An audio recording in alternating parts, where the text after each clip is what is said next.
अस्सलामुअलैकुम नाजरीन, उम्मीद है आप सब लोग खैरियत से होंगे। बात करेंगे कराची के मौसम के अपडेट की। जैसे कि हमने अब से कुछ ही देर पहले लाइव स्ट्रीम की थी, इसमें आपको बताया था कि जो बादलों का जो सिलसिला है, गरज चमक की एक्टिविटीज़ इस वक्त सिंध के ऊपर आ चुकी हैं और वो कराची की जानिब गामजन है। तो क्या हमने उसमें बता दिया था आपको कि ये सिलसिला अगर इसी तरीके से शदीद रहा तो कराची के ऊपर बादल बरस सकते हैं, आज रात गरज चमक के साथ बारिश हो सकती है।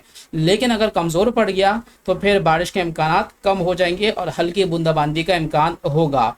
तो इस हवाले से अपडेट ये है कि अभी तकरीबन रात के 10:30 बज रहे हैं और अपडेट ये है कि इस वक्त जो मानसून का अपडेट सिस्टम है, जो कि सिंध के ऊपर गरज चमक की एक्टिविटीज़ भरपूर तरीके से देखने में आ रही थी, वो अब जो है कमज़ोर पड़ चुकी हैं। तो इसलिए कराची के जो इलाके हैं वहाँ पर, ख़ास तौर पर कराची के जो मज़ाफ़ाती इलाके हैं वहाँ पर हल्की बूंदाबांदी या हल्की बारिश हो सकती है। तेज़ बारिश का इम्कान फ़िलहाल ख़त्म हो चुका है। तो वीडियो को यहीं पर लाइक कर लीजिए। चैनल को सब्सक्राइब नहीं किया तो सब्सक्राइब करके बेल नोटिफिकेशन को लाजमी ऑन कीजिएगा ताकि आपको लेटेस्ट अपडेट फौरी मिलती रहे।